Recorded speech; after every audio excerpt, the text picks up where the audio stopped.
Here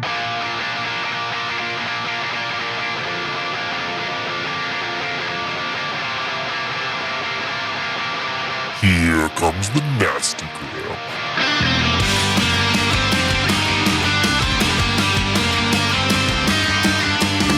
Send a priest to save my soul, forget it. Welcome back to the Nasty Gram Dungeons and Dragons podcast. I will be your moderator because I'm not running the game anymore. Jake. This is Josh. I played Zavir, the wizard. Really went through it. Hey folks, Dan here. I played Silavar, the warlock. What's good, fam? Matt here. I was Jidin Duskrin. Hey, this is Devin, and I played Savarkeen Vandry, and then Salai the Moon Maiden, and then Savarkeen Vandry. All the same person. God, That's more of a loop than an arc. It's 290 degrees. Yeah. So we're gonna pull back the curtain a little bit. We're working on that, Matt. putting that on the dry erase board. 3/4 turn and then a slight turn to the right. That's America. That's why we're falling behind in STEM. So we're gonna pull back the curtain a little bit. We're gonna just talk about the arc. Talk about what we liked about it, what we didn't like about it. We'll talk about some themes throughout the game, some questions from the players, or maybe questions from me to the players. And then I also want to, one big thing I want to do tonight for this episode is talk about where all the characters kind of end up. Because one thing we did about this game that was pretty unique is this game took place over 100 years. So, what's the next 100 years look like for these dark elves? So yeah, where do we start? not it. I mean, like, what do we talk about first? How about, the easy question I think is for you, Jake. Did the game conclude the way you thought it was? Did the way you wanted it to? Was there a different direction? At one point, I really thought that the whole game was going to get derailed after we tried to create like an Elitha Lich King zombie master. That we never really circled back to that. Yeah, I was going to bring that up. It's a huge thing, but that is a huge thing. And one thing that happened with this game is so when did we start this game? How many months ago was that? Because we ended up with 24 episodes. But I feel like we took a couple big breaks. So this game's been going on for like a year, right? I will consult the master spreadsheet. Okay. We did the first. Wait a second. Oh, there was also a big gap because we didn't actually plan on this being a main feed game. We planned on this being a one-shot game, and then it ended up turning into something much bigger. So there was a big gap between the first session and then the second game. We played that first session, that one shot, on January 30th, 2024. Okay. We picked it back up in May of 2024, and we are wrapping it recording-wise in December of 2024. December 17th. So we just about a full year. But yeah, and it's airing. You're hearing this in probably May or June of 2025. Dang. So this game took place over the entirety of this year, 2024, with several month-long gaps between a few chunks of it. And if it wasn't for the fact that we were doing a podcast, it would have been unsalvageable. I mean, like, in terms of being able to listen back, figure out, kind of get our feet under us and figure out where we were. Really, it was that first game that big jump from January to March. And then we had a little jump between part 1 and part 2. But I've lost track of what we were talking about. How it all turned out. How it all turned out. So I think originally I just wanted to kind of play a little D&D game where you guys played Dark Elves. And I liked where it went. You guys put an incredible amount of like effort into your characters and your backgrounds. And I will admit, I did not go into it with like a big, long plan. Like one thing that I really wanted to I really wanted to follow my own advice of letting the characters and their backgrounds dictate what the story was. And I think that was kind of my main goal going into this, and it worked. With that comes some pitfalls. We had a lot of side arcs and a lot of, at times it might have seemed like it meandered in multiple different directions because you all had cool things in your background. But overall, I think what worked was being able to integrate all of those backgrounds together to some extent into a cohesive story. And really, I didn't know when I ran the first half of the game, I didn't know what the second half of the game was going to be. I know there was some concern. You wanted to do a Menzo game, but Right. we weren't in Menzo. Sure. And Yeah. and that's just, I mean, the fact that, and this happens with every D&D game, right? Like it just takes your players 6 months to get out of the dungeon, right? So, Yep, and that's right. kind of what happened. Like the first half of the game was this kind of typical D&D adventure of just getting from point A to point B. Yep. But I will say I like Menzo games. I like the idea of Dark Elves, but I also love just the idea of the Underdark and like the adventures within. And I was very happy with the stuff that we were able to do just traveling through the Underdark. But yeah, part 1 and part 2, very different types of games, right? Yeah. But I was very happy with just seeing how the characters kind of developed. It's like part 1 was like this weird sort of prelude, like just getting to know the characters. Devin flying around on magic carpets with goblins. And, yeah. It's a cloaker. Yeah. And I like that in games where you do give a lot of player agency. If this is a TV show, you look back and you go like, oh man, they didn't resolve this. They didn't resolve that. Like that's what happens when there's so much story that gets involved, especially when the characters bring a lot of backstory and a lot of character choices to it. And then some of the things that happen like that, what you brought up, Dan, the whole thing with that Dwarven city, Deepwater. Yeah. Yeah. Deepwater. It's cool. It's not unresolved. It was just a cool side part of the game. Stop along the way. It was Mos Eisley Spaceport. Yeah. It's Right. just, you're going through. But it's also cool to see characters affect the world, and you don't always get to stick around and see how that ended up. And I did want to do more with the Elithalich. Like I thought that was cool, like how you guys ended up kind of playing into him becoming more powerful. And then when we had that pause between part 1 and part 2, I felt like an editor, like editing a movie. I'm like, I got to cut. You can't put everything in there. Sure. Absolutely. And that was just one of the things that I was like, if I can't have like too many groups all doing the same thing, like it would just be confusing. But it was that for a long time, like just thinking about what is part 2 going to be about. Like that was kind of my main thing that I was thinking about. But then I ended up going with stuff that was more involved with your characters. House Duskrin and Malkazed, Silavar's patron. Yeah. All that stuff coming to roost. Yeah, it was like it has to have to do with Shar. It has to have to do with Malkazed, You really tied in key elements of all 4 characters' backstories into that final thing, and we made you work for it because everybody came with these, especially when you did the 100-year jump, like everybody had a lot of weight of like, this is what was going on. This is the stuff that's weighing on them. This is the important character stuff. And I think that was a really cool way that it all became, our individual subplots were all connected to the main plot, while also allowing individual character resolutions. You were the biggest pain in the ass, Josh. I know. I mean, like just this idea of like so much mental gymnastics of figuring out like, all right, I've got this guy who like, he's got a patron because he's a warlock, and he's got a god because he's a cleric, and he doesn't like either of them, and he's kind of against both of them, but also he can't talk.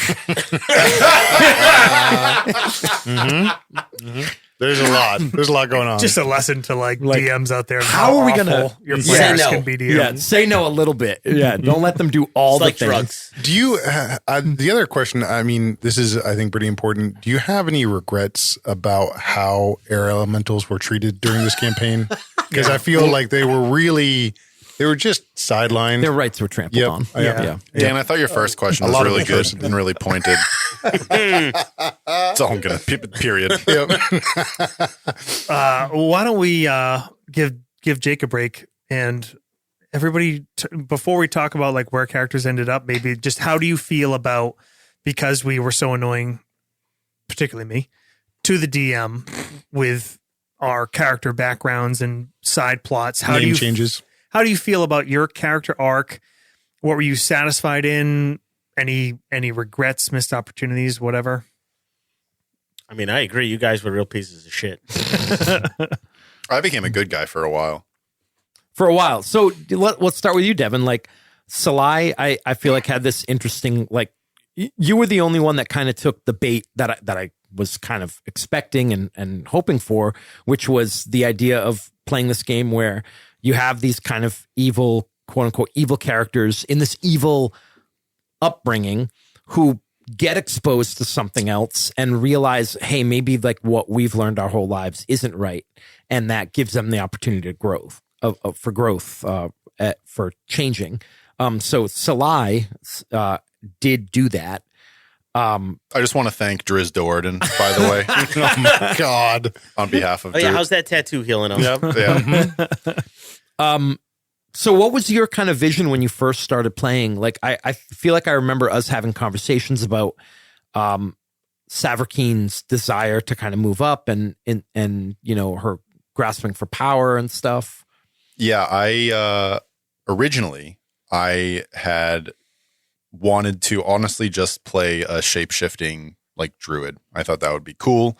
And then I really liked the spider thing. And I early on I was like, yeah, I want to like, I sent Jake all these like third-party spider stat blocks. I just and I thought, yeah, like a priestess of Lolth that would, you know, become powerful and become like a, you know, a high priestess of a house. I had been reading the R.A. Salvatore novels, and most of that first part of that series takes place in the, you know, in the grand hall, like in the house grounds. I was just inspired by that, and I thought it would be a cool. And you had a very elaborate, not elaborate, but a very well thought out, very narrated sort of 100 years where a lot, you know, where Savarkeen becomes Salai and makes that change to be a moon maiden, that sort of redemption. So what about when we picked up part 2, you kind of like it near the end, you know, you had another shift, or maybe not a full shift. I'd say you went more from being good to being neutral, not really from being good to being back to evil. But what were you think? What was your thought? Like, I wanted to. So it started with a dream, little sequence that Jake just threw at me, and it was, you know, when we were sleeping in the temple of Saloon, that she had a dream, and I remember I talked to Jake like in character creation about, oh, what about this moon druid that sort of, you know, is empowered by the moon. And he's like, that might be, you know, that was my curveball, that instead of my multi-classing mumbo jumbo, I did like she might be, you know, have some other like things that pull at her. I don't know who you're looking at. I was just looking at the bookshelf to, and then we were playing part 2. I love the like sort of the redemption thing, like the Drow. It's literally Driz Dordan's story. If anyone hasn't read the R.A. Salvatore Driz Dordan novels, read them. They're great. Are you getting royalties? I hope I should. No, he can keep his money. But yeah, as we played, everyone was doing these awful things. All the other player characters were doing awful things, and they had to be done. I'm not gonna wag my finger, but I think that changed how Did any of you guys pull a civilian into a spider web and suck them dry? What about murder and I didn't innocent suck them. elemental?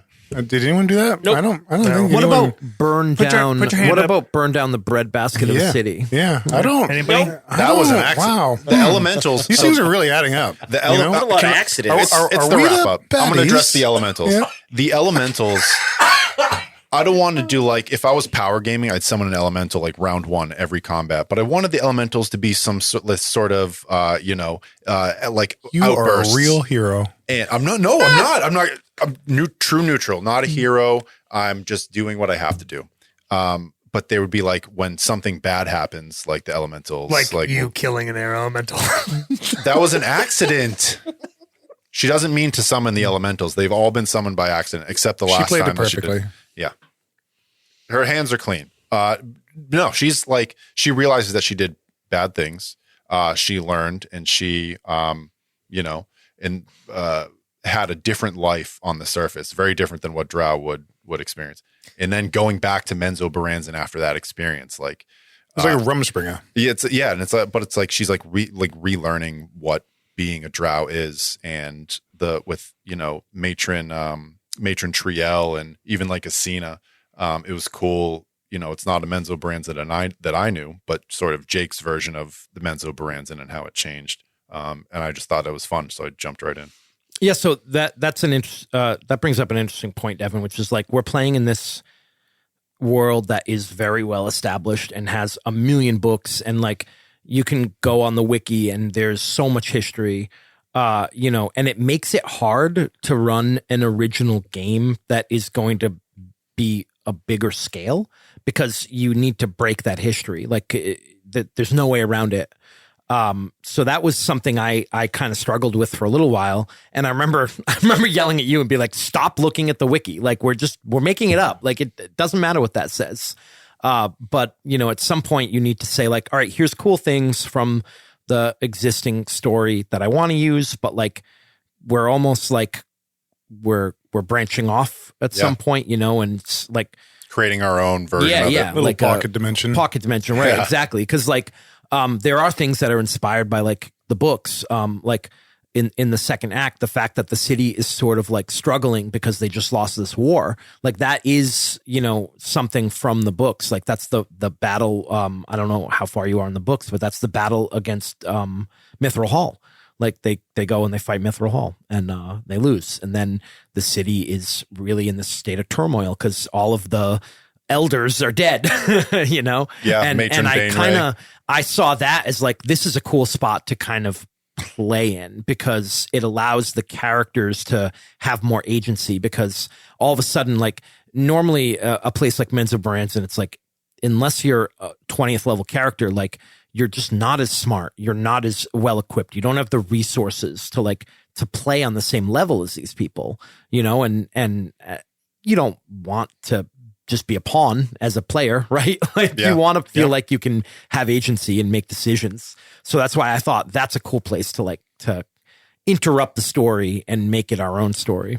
Well, going back to tying all of our backstories in, the Duskgrin daughter, the assassin of Shar, was super fucking cool. Like the scenes of the Drow priestesses being killed in the streets and at their rituals and stuff, that was awesome because it showed us, the players, that there's like other like crazy shit that's going on. Yeah. While we're on like sort of another side of that of that conflict. And I kind of wanted that to be like almost a mirror to like Jidin. Like she was very similar to Jidin, like except that she was devoted to Shar, but she's kind of doing the same thing. Like she's going out and she's kind of getting revenge against all these people. Mm-hmm. She stayed in Menzo Baranzan. He did not. Yeah. Do we want to just stick with one like character and kind of go around the table and like maybe to start? Yeah. I mean, so do you have like a favorite character moment, Devin, for Salai? Come back to me. All right. So Matt, we oh boy, what? Let's talk about Jidin. When we first sat down and played, what were you thinking? Were you just like, I'm going to play a badass rogue assassin? Rogue. I was like, I want to play rogue. I've never really. I think it was the second time I've played a rogue. I think I played a halfling rogue who rode a dog with a Celtic accent in a game, but I don't remember much about that anymore.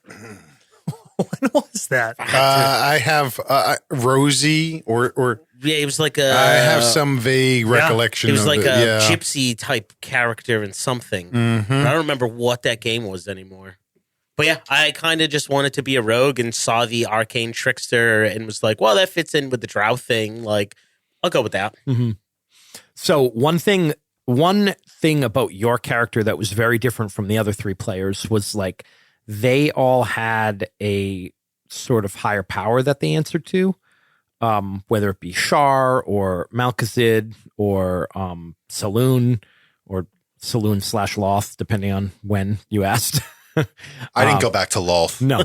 But Jidden was the only one who like didn't have that sort of like big boss that they were answering to. Except the one side of said. Yeah. Instead, you had your dead brother in your head. Yeah. Right. Yeah. And I think kind of the way I always had thought of Jidden and the way his arcane trickster abilities work would be his brother was probably going to be a wizard, killed him in the womb, absorbed him, and like got those innate magical abilities, but couldn't really like use them on his own. He just was very good at doing the physical stuff, sneaky. So was that something that like you thought up because like for like cutscenes, like something were you like, oh, I like everyone else has these cutscenes where they talk to their god, you know, like who am I going to talk to? I think when everybody else was doing it, I was like, man, everybody has like somebody to talk to. Jake's interacting with everybody's things. Like Jin's just by himself. Like, what am I going to do? Stand off in the corner and talk to myself? And I was like, oh, I can stand off to the corner and talk to myself. Like, that's not a bad idea to do. And that's really how he started. Did you ever envision like a part of your story where somehow the two of you split? I think actually Jake and I had talked about that after the game had wrapped, and possibly that being something in his future. And I think a lot of it has to do with how the arc ended. Is he stabbed his mom, but he didn't get to kill her. And I think that's going to be a thing that they argue about and eventually, really pulls them apart. The gem too. Jidden's brother wanted them to use the gem, but Jidden didn't want to. So just mechanically, what that would have done is essentially make you a fiend. So I had warned you kind of ahead of time, like the downside would be that you were a fiend. So you were a native to the Nine Hells. Like you could maybe leave temporarily, but you were going to have to basically stay in hell. And the upside was going to be, as a fiend, I wasn't going to make you make like, in that final battle with Malkazid, like the willpower saves to like resist his temptation and stuff. Like you would have been immune to all that stuff. Yeah. Which I knew going into that. I was like, Matt cannot make these saves. Yeah. You've got a +0. All of it. So that's why I kind of wanted to give you that option. And I think it was cool that you didn't take it. But it was very tempting. Yeah. Very tempting. So one thing I really liked about Jidden was, I feel like in the first half of the game, you were sort of just you were loyal to the family. You were like, the good trained killer boy. And then I feel like the in between and the transition of part 2 is sort of Jidden gaining his independence because he's forced to, but then sort of having this realization of like, that you were being manipulated and becoming his own person. Yeah, absolutely. I think in that break, in that he had to make his own decisions. I think at first, we ended it. He had Xavier get him was like introduced to Bregandar through him. And I think that was like, he has to figure out what to do on his own. His brother's not there to like kind of shepherd him along. There's no family left. So it's like, what are you going to do? And, being the rogue, I had always kind of, Jidden wound up being the killer, but I never had really intended He was him an to assassin. be- He was yeah. a straight up assassin. And like, But he wasn't. I would have made an assassin Arcane rogue. trickster. I was the trickster. Like, I wanted to be more of like a spy, sneaky background, gain information, like be able to manipulate stuff from the background. If this was MCU, our next spinoff would be the series of Jin in Waterdeep. Yep. Right. Yeah. With 100%. Brigandera. Yep. Jake, how did you like playing good old what's his name? Jarlaxle? Yeah, Jarlaxle. That's cool. I don't, I try not to put like big, we don't want big celebrities taking the spotlight. So I tried to use them sparingly. Like, I wasn't going to have them stick around and like win battles for you or anything. There's a couple of chummy scenes with him and Jin. Right. I liked this idea of Jidden being like his equal, of him being like he's still the boss, right? Like Jarlaxle is still the boss, but like Jidden is the guy who like he knows he's like, I know you'll get shit done. Like, I know I can go on vacation and you'll take care of the place. Yeah, That's exactly. Jidden. So they have this sort of like professional relationship, but also like a respect.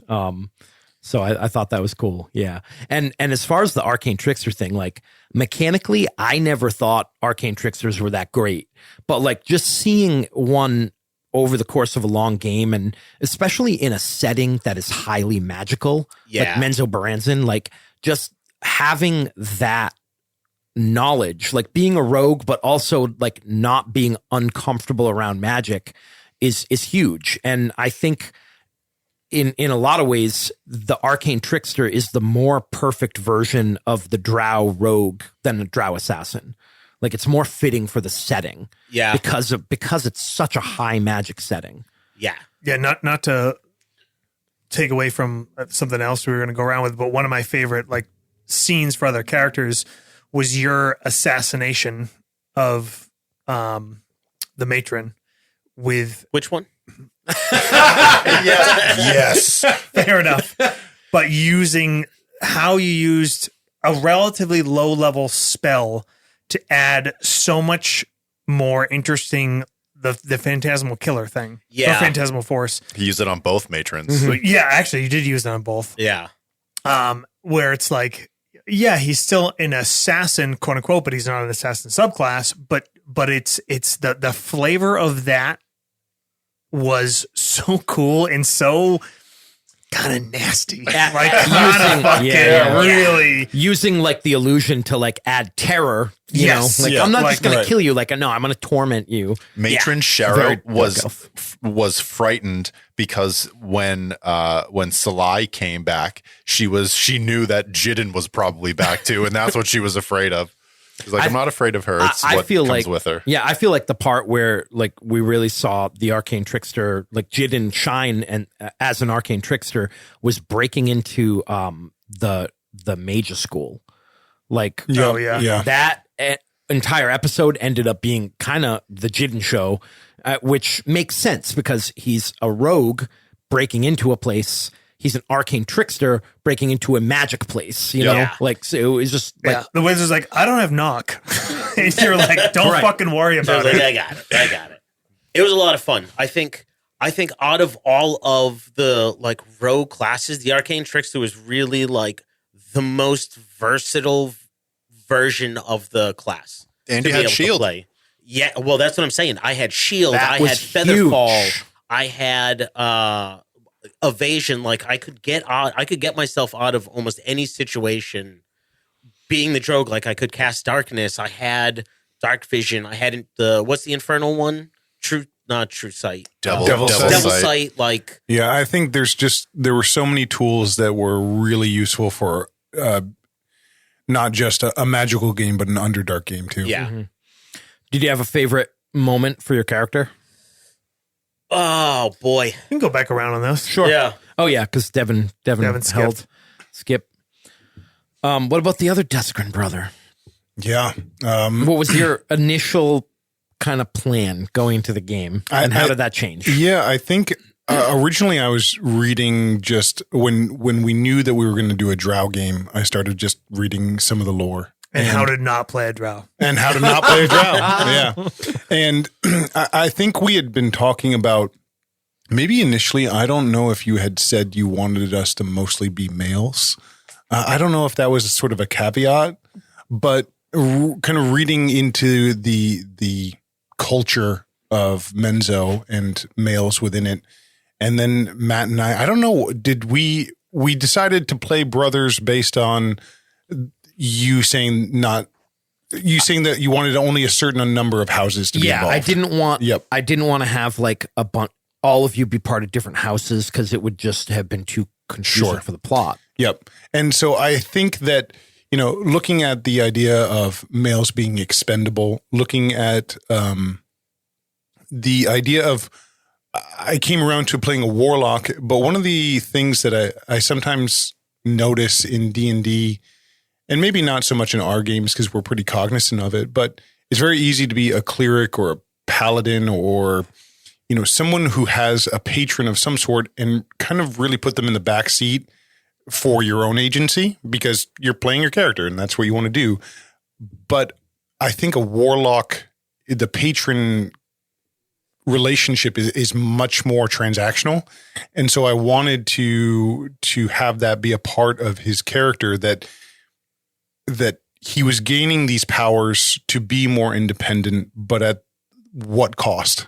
And that accrued cost, that ongoing debt of constantly gaining more power, but to what end for the patron very much being a player in it. And then that idea led to the patron being someone who was opposed to Menzo Berens and opposed to Drow through manipulation and plans, and you kind of ran away with that idea. And that you were asking me about like if the game kind of panned out how I wanted it. And one of the first things that I knew that I definitely wanted to do when you kind of told me about Malkazid, this character from the lore, and like I read up a bit about him a little bit, is I knew like, okay, he's the bad guy. Like, or because the idea of like getting you guys to a point where you have to ally with like Loth to defeat him. And like, first making you not like Loth and then making you kind of come back to her and like ally with her to defeat him. Like that was the first thing that I was like, that's what I want to do. Sure. So we kind of did that. Yeah. And I think overall I like the arc that he took because it's, again, you're playing these mortal characters, but you're dealing with gods. And as you get more and more powerful, they become more and more involved. And I think the whole nature of so much of the power that these characters wield is granted, and it shouldn't be, I don't want to say taken for granted, gross, but the fact that this power is given, there should be strings attached. And, that's also a very good kind of drow concept too. Those sort of machinations.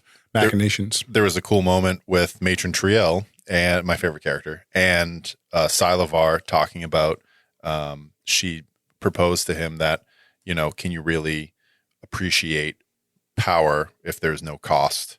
And that was the thing sort of with Silavar's deal with Lolth, but also from the very beginning, it's the deal with Malkazid, his whole sort of journey and figuring that out. Yeah. And I think the big thing is that coming from Menzo, he was, very much considered to be expendable. The trip to the surface and the matron mother's kind of callousness with her sons all made that kind of push away from Loth and the way of the city into focus. And then I think what he learned from being on the surface was that there are other ways to live your life, and that fundamentally he made a selfish choice, that he wanted to live his own life and have that life with his family, and then being pulled back because that choice that he made to live a life for his family was now in jeopardy. He left his brother. Yep. And so it was all of that was kind of, while he didn't become good, he just was able to to identify a path outside of what had already been dictated for him, or was trying to. Yeah, I mean, I liked the overall arc of the character. True neutral? Lawful neutral? True. I think he was lawful neutral because he ran a mercenary company and so had to be kind of beholden to deals and that kind of stuff. I think he was lawful, but like, and I don't know if this is what lawful is, but he had his own sort of code. Yes, right. But he was, he Adhered followed to that. it, He yeah. adhered to it, right. All right. And what about that? Josh, you don't have anything to say, right? You can't talk. Can't talk. No tongue. So Xavier initially had a pretty clear kind of thought. I talked about it in character creation. Like, I want to play this arrogant wizard who has this superpower, which is that he's a wizard cleric. In Menzo, a male wizard having divine powers is like kind of a crazy thing. So I thought that was a cool thing. And to have it to Shar, a god, not Loth. But I told him from the get-go, like, I want this, I kind of envision his arc being one of like losing. Like, this is going to be a problem. Like he's going to lose. His arrogance is going to come back to bite him. He's going to be at the wrong end of this. And like, I didn't want to like paint it any more than that, but like, it wasn't going to go well.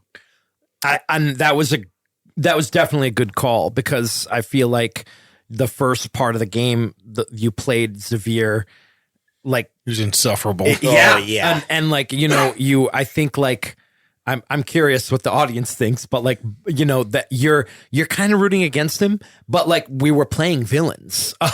So, but the decision to kind of, it's almost a Game of Thrones thing, right? Where like, you take the bad guy and you put him through the fucking grinder until the audience feels bad for him.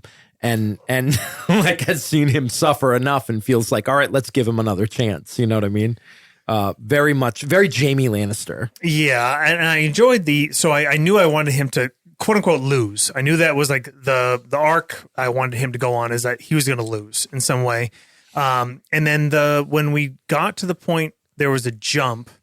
So the big inspiration was, I felt like he fucked up in that final combat he did a thing. He tried to do something to the matron, right? Yeah, that's right. It was to try to like have a cool role playing moment, and then it completely mechanically backfired. But it gave me this inspiration of like, okay, like now you really fucking pay the price. And I wanted him to really, and then the other part of it is, I'm editing these episodes. I talk too much. Like, anybody that knows me in real life, I just talk too much. Like, I'm too loud. I am chiming in. And then when you're editing the episode and you're like, dude, I'm not running the game now. You're supposed to not talk as much. And I'm like, I'm talking all the fucking time. The kids would say yapping, by the way. What can I That's the word. do? Let's make Xavier not be able to talk. The guy with the tongue, the guy that's always chiming in. And I really, it was a super annoying thing to do to the DM. But then we get it soon. I really enjoyed doing that to the character and really making him pay that price and be that miserable.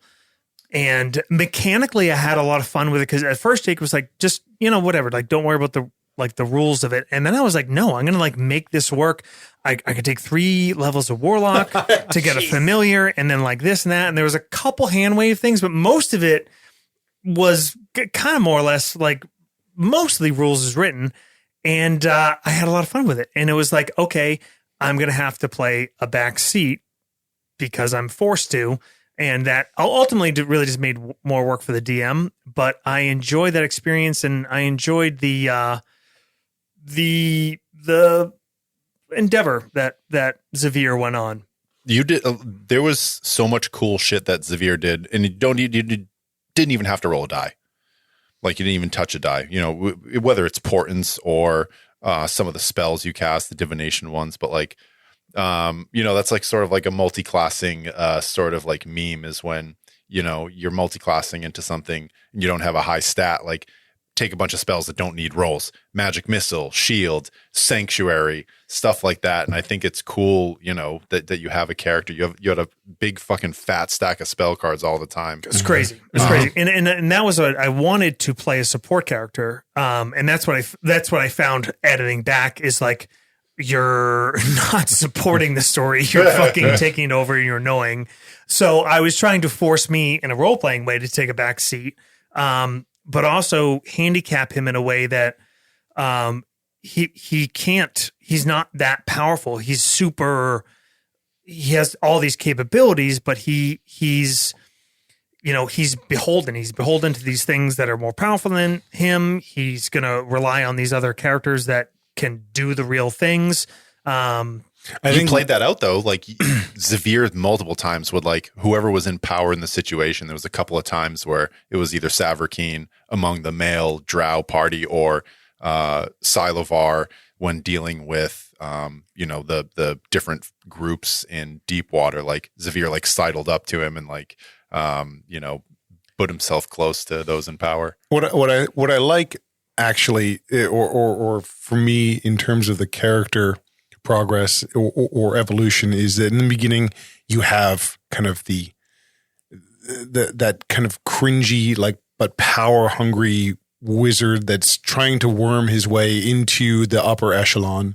Then you have what for all intents and purposes he is now just a tool. And like it looked like Azun was using him more than he was using Azun. He would shit talk him. Yeah. But even like how Azun would like peer into his eye to read the magic and things like that. So it felt like he was still a prisoner in a lot of ways. And then right towards the end when Azun is being, kind of banished and not being allowed around and you're starting to gain more agency. We're starting to hear your voice again for the first few times. It's a really cool kind of, up, down, up cycle. Selfishly, because I know that it sucked for Jake to make it work. It was one of the more satisfying like character arcs I've had because I didn't want it to be about redemption. I didn't want him to end up being like the good guy. It was just about like paying the price of his bullshit. Mm-hmm. And that's it. Yeah. Like he doesn't come out smelling like roses. He just maybe comes out dealing with all the bullshit he did, like right. And then tying the mechanics in with it was really fun, like of how crippled he was to be beholden and whatever. Yeah, I had a blast with it. I know it was a lot to work with.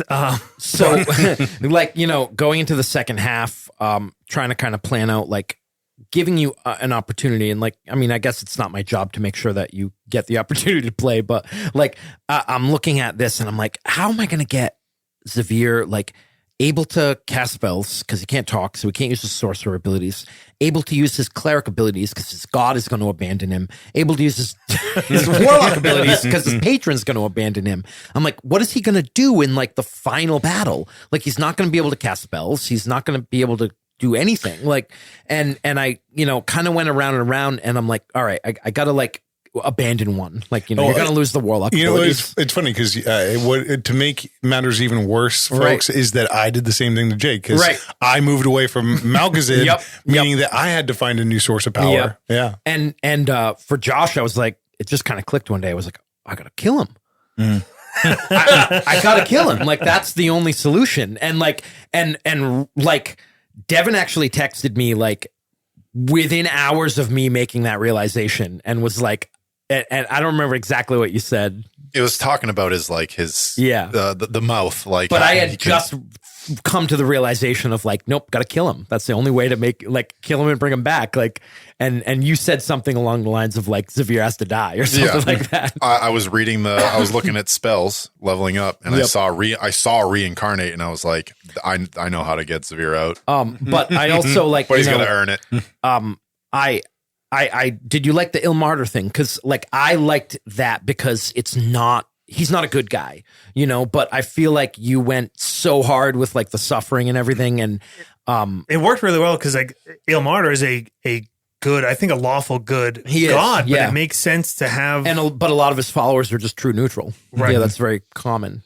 It's a lawful good, essentially lawful good character Who showing came up mercy with to that? an Did evil Jake character. volunteer that? Or Jake kind of Okay. like So- through the breadcrumbs to me for Nice. it. So, I mean, I think that, like, as far as collaborative storytelling, though, like, what kind of inspired me, like, you had a really awesome cutscene in our 100-year part with him being in like the dungeon and like seeing the stalagmite grow, and like I just thought that was the coolest fucking imagery. And then that sort of inspired me for when you guys went and found the unicorn that was locked up and the horn like shrinking over time, and I was like, oh, this is like, like his mirror. It's kind of like also suffering and going through the same thing.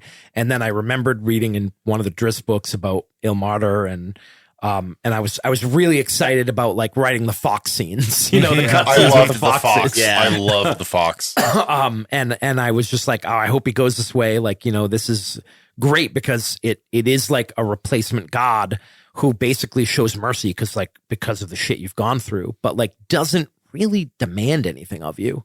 Right. It's sort of just like it made sense. Like Yeah. he's been through this, he's suffered, and that's what he's going to gravitate towards. And if he can like shed the weight of what he's done, again, not really about redemption, just about like getting out of it and finding a new way forward. right. I think it's cool that there's a god out there that can, bestow power, but can't doesn't end the person's suffering. Like, the suffering is sort of is like the act itself, where you, Very Christian. draw power from. Yeah, sure. Yeah, kind of. I got a book for you. I got some good news. Some good news. Cool. Do we want to do like favorite moments? Fluffing our cocks. Before we like keep on the characters, throw it back to Jake. We haven't played a lot of high level D&D. Oh man. Yeah. How did you feel about running? I think our wheelhouse, we're all pretty comfortable playing in, and if we run games, running that low to mid tier. Yeah, so like first to seventh level. Yeah, the first half was easy. I think we ended at 8th level. Was it? Something like that? Yeah, seventh, I think. 7th or 8th. So yeah, kind of like No, actually, I think it was fifth. really. I think we Yeah. started third, we went up to fifth, and then I think we jumped to 12th. Yeah, That's right. It was a 7-level jump in 12. but the first part was kind of our typical wheelhouse where we play in all the time. So that was easy.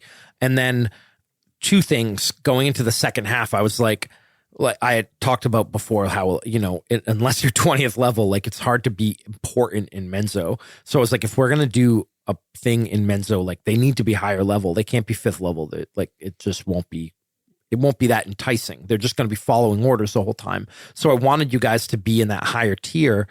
And I also wanted to play a higher level game because we haven't really done it much. And yeah, it was challenging. Like that first couple fights when we leveled up and jumped to the second half of the game, you guys just fucked everything up. And I was like, okay, all right, cool. So Matt can do like 100 damage in an attack, and Dan can do like 100 damage in an attack.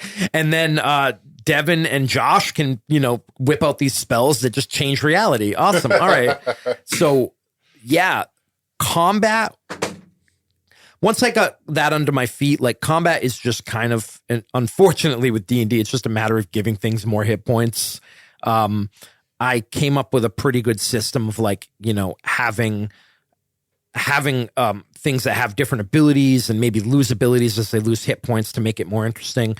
But I kind of like high level combat because I feel like even though it's more number crunching for me, it goes faster. Because Matt and Dan do 150 damage every round. Yeah. So it is kind of quicker, like bam, bam, it's over, except for maybe those 3 episodes that you all just listened to that were one battle. And then the other part of it that's a big challenge is the magic. Holy shit, is that a challenge? Yes. You guys were pretty good about kind of warning me and not doing anything too outrageous, but it's all there. If you generally stick to spells that do damage rather than do effects, then I think it's a little more straightforward. But Severe is, because he doesn't have the maxed out attributes, because it's 3 classes, he's got less of the damage and more of the toolboxy stuff. So, But it was he's lower always level, got right? something. But I always went for utility. You did. Yeah, I didn't yeah. go for any kind of like save or suck. And same thing with Devin. I think. Well, like, less about combat and more about just like out of combat being able to just handle any situation. Yeah. I got a permit for the moon in Menzo Brenza, You by did. the way. You did. I did. I got a the permit. from the zoning board. But Devin was also really good about like being like, "Hey, I want to do this thing." He was sending me spell descriptions all the time.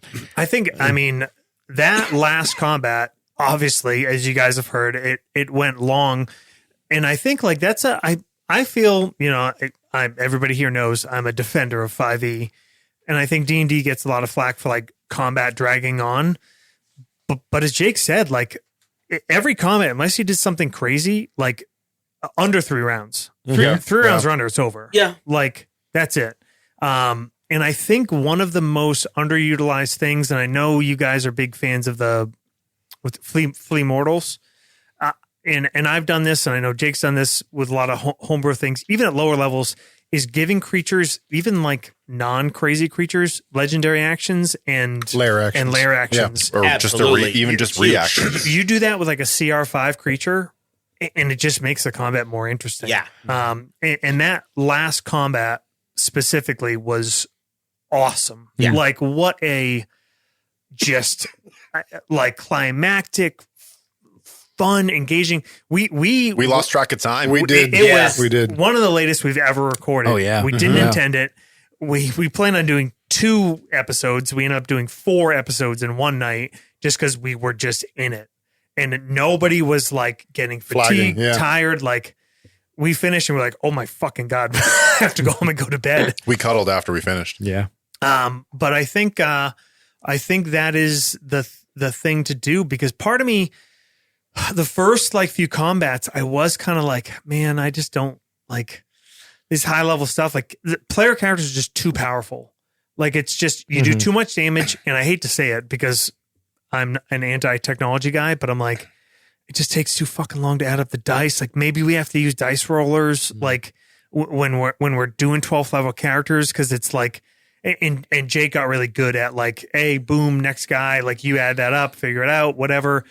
But it's just like there's so much damage. You could do so much as a player character. But I think the last couple combats we had, you really figured. So I kind of came up with a system for like making encounters, which is I'll take a basic thing that is, the power level that is probably appropriate, and kind of use it just as a guideline for like hit points, armor class, what should its attack bonus be, how much damage should it do on average. But then what I do with like everything in the fight is I give it like 1 to 3 actions that it has as options, and then 1 or 2 bonus actions that it always will have as an option. And then I always give everything at least 1 or 2 reactions. And that's kind of it. Like just make sure it's using those every turn, and that they're interesting and that they're relatively balanced. And I think the reaction thing really helps. Like Devin mentioned, like having things happen outside of their turn that like, that switches it up and kind of like puts you guys on your toes. And layer actions are the same way, right? Because they're not at the monster's initiative. They happen like at the beginning or the end.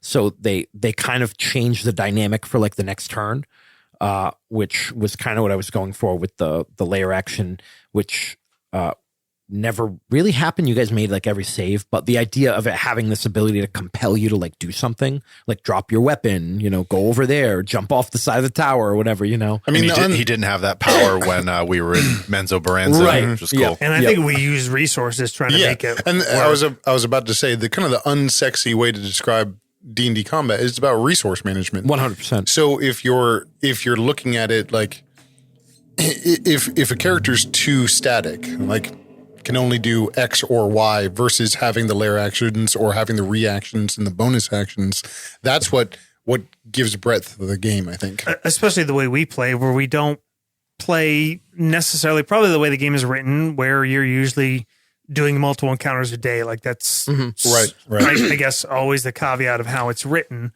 I think how most fantasy games are written, where like Pathfinder 2, like it's a lot about resource management. And if you listen to podcasts that play Pathfinder, some of the most interesting combats they have are the third or fourth combat after having the whatever the equivalent of a long rest is, where it's like you're out of this and out of that, and you have to do a little of this and a little of that. And because we're more story driven, and it's usually just one fight, like, at the climax of a sequence, we don't necessarily get that. You're almost always going in fully loaded. You kind of have to like extra buff it up to counteract. Yep. that we have everything. Jake did this thing where each round of combat there was a new challenge. We did that with the dragon fight. The dragon fight, but also the hook horrors. In when we first got back. And that was really cool. It was another way to expend resources. Jake told us, if you want to use a spell to sort of to eschew the roll, you can do that. I think, having other ways to drain, to whittle away resources from characters, not just combat, will make combats more meaningful, because then the DM can use them intentionally. And we experimented with a couple like house rule concepts. That was one of them, and I thought that was cool. And the other one, which we did in the very first game, was when we rolled for the encounter, and you guys helped to shape it. And that was fun. Dude, holy shit, that ended up informing so much of that campaign. Yeah. Like, yeah, right. The festival to the moon. Mm-hmm. Yeah. Mm-hmm. The temple, everything. Going into deep water. Yep. We did it again there. We did it again at the last one, didn't we? Yep. Which one? The final battle, didn't we? You did it when you established your base in the Claw Rift. Claw Rift. You did it when you went into deep water. Did we not do it when we went into hell? No. No. Oh, would have been a good opportunity. Better DM. No, I think we'd be wrapping that game up right now if we'd done that. I think for sort of the final encounter, that's where the DM. I think that's totally fine. You just take the reins. Yeah, but that was cool. That was a cool mechanic. I would definitely use that again. I wanted to also mention, Josh, you mentioned like higher level. You're rolling so many dice and it's so annoying. I totally get that. I learned that was a problem in Rogue's Devin's Gallery. game. Yeah. But what I started doing in this game is I just started using kind of using averages. So like Malkazid does like 68, plus 10 damage or something. And I was like, no, I'm going to just do 40 plus a D8, so it's still a little bit of a variable, but it's just easier than rolling all those dice. Yeah. And you did a really good job game management wise. Like, if you listen to the final cut versus what it sounded like live, it's not that different versus earlier combats. Lots of long. If you crit, math. you're gonna come back to them. Well, that's and watch them edit down to like 32 minutes each. Yeah. Well, I learned that from Devin's game. Speaking of high level combat, and like it's funny. Like sorry, Devin, but we already discussed when we this. played I'm fine Rogue's with it. Gallery. Like I was like, I'm gonna make the most broken barbarian I can. Let's go. We're playing like a one shot. Ended up being a little longer, but You succeeded. And so I did, but I'm like, all right, now I got to roll 28 dice for damage. You were Okay. averaging in the mid 200s for damage. And it was slowing shit down so much. And then going into the second part of this game, I was like, okay, I know what characters can do now. Like Matt and Dan were like throwing these huge numbers out, and so I got better at being like, okay, you got a crit, cool, we'll come back and you'll let me know the damage, So I think playing Rogue's Gallery and playing the most broken character I was capable of making prepared me a little bit. I take some for doing responsibility this. because I opened up the checkbook to the magic items. Jake was like, hey, I have a couple magic items. Can I have a couple of these? I'm like, yeah, sure. Just a couple, To be fair, the couple items there were sessions. just utilitarian, but they were, There were a couple of good ones. There were a couple of good ones in there, but it was fun. I want to talk about some favorite character moments if I cool. can. Yeah, let's do it. I already mentioned Matt's, and I just want to go back to it because that phantasmal force to use a mechanical thing that is not that crazy to enhance. They were kind of cutscenes, but they were still mechanically done out. At least Yeah. the second one was completely mechanically done out. Yes, the first one, when I killed Fenra, Yes. like all of my whole description of her was me using my list of abilities to like whittle her down to make it work in the end. Right. Which is so cool instead of just like, it's a cutscene, it's a side story, but you made it like mechanically what this character can do and how you can terrorize somebody. And I also just appreciate that you were the only like one of us that was unabashedly a bad guy the entire time, which I really appreciate. Not that you were like mustache whittling, twirling evil, but just a fucking bad guy. Yeah, just a bad fucking nasty dude. And thank God. And I said the same thing about the vampire game. At the end of Boston Masquerade, I was like, Javi is the only one that was like that. At the end of it, I truly felt was like what a kindred is supposed to be. So good job being a bad dude. Thank you. Like, I don't get to do it in real life, so I get to channel all of the intrusive thoughts that go on throughout my life. Nailed it. Get to channel into these characters, so I love this. Chef Tony was also a bad guy. And yeah, that was me. That's very close to home. And then on the almost flip side, it was so clear early on, Devin, that you were gonna go good. Go good. And I was kind of like rolling my eyes about it. You let me finish. All right. It's my turn. It's my turn. I was like, oh God, here Devin goes setting up. He's a moon guy. He's going to go good. But then you did it so well storytelling wise, like with your cutscenes. Did you like that interlude? And the 37-minute interlude was really Dear God. That is an award right there. Was it really It was- 37? No, it was No. 20. 21 or something like that. Yeah. I edited it myself. I did it myself. I sent it to Josh. Yeah. I listened to it twice.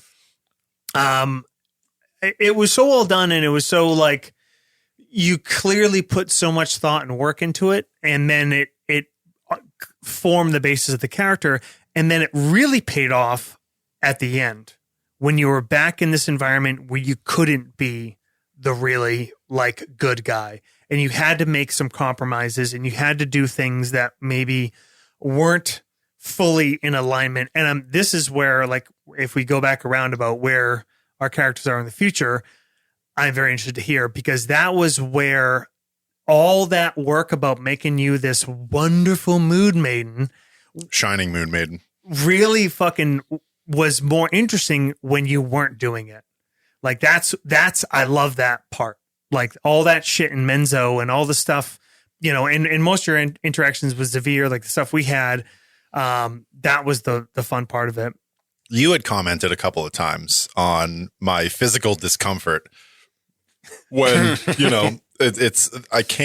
sometimes I couldn't express the way I was feeling at all the awful, vile things that we were doing.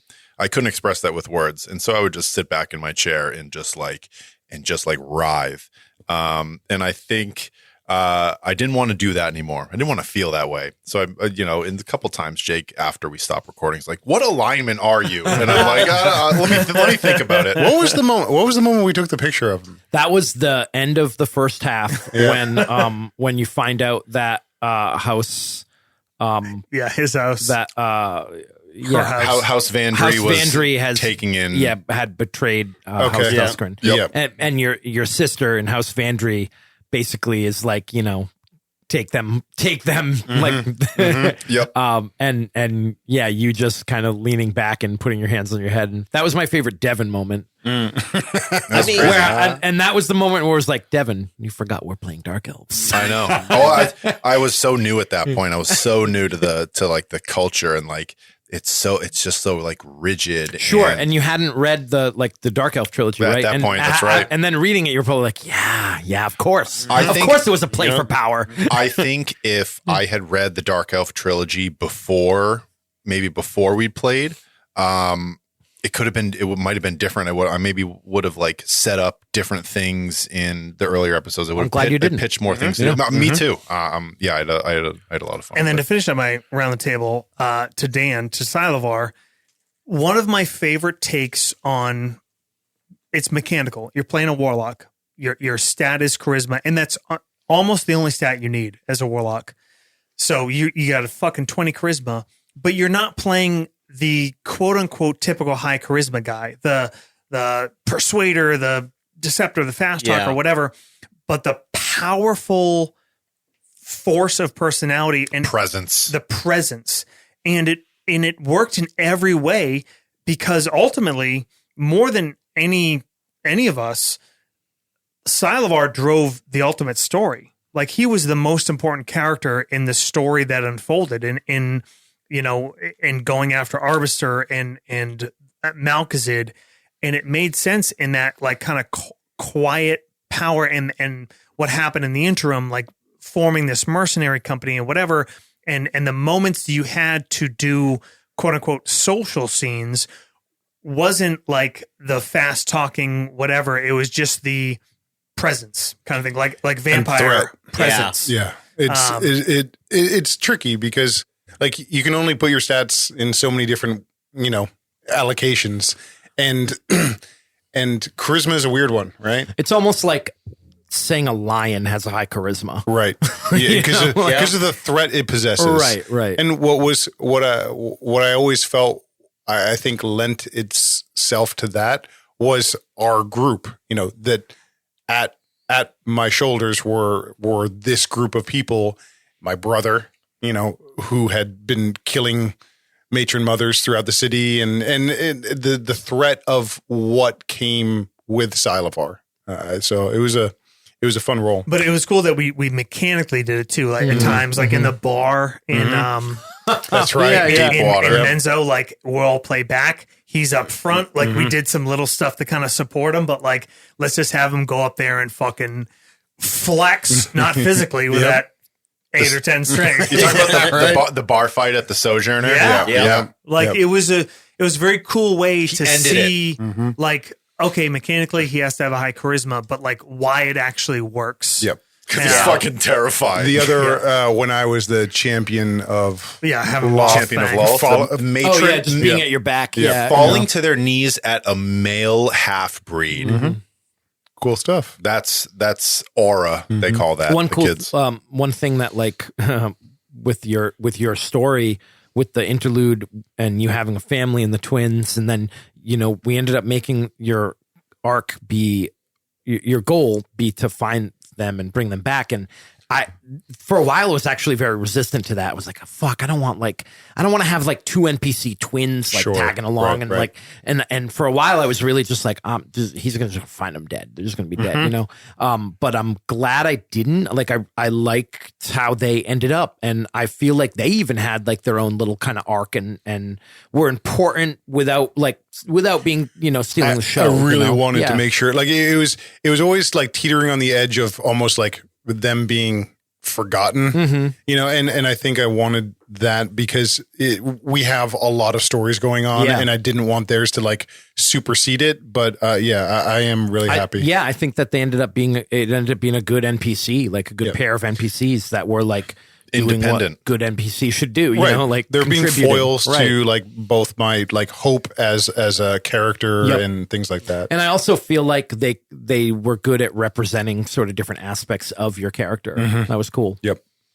He did. There was some like sort of like old dad moments where like he like when we found them in Menzo Baranzan, he sees that they're communicating with each other. He's saying, "Hey, home. Fess up." Yeah. He's like, he had to find that they were independent and like capable, and it was cool.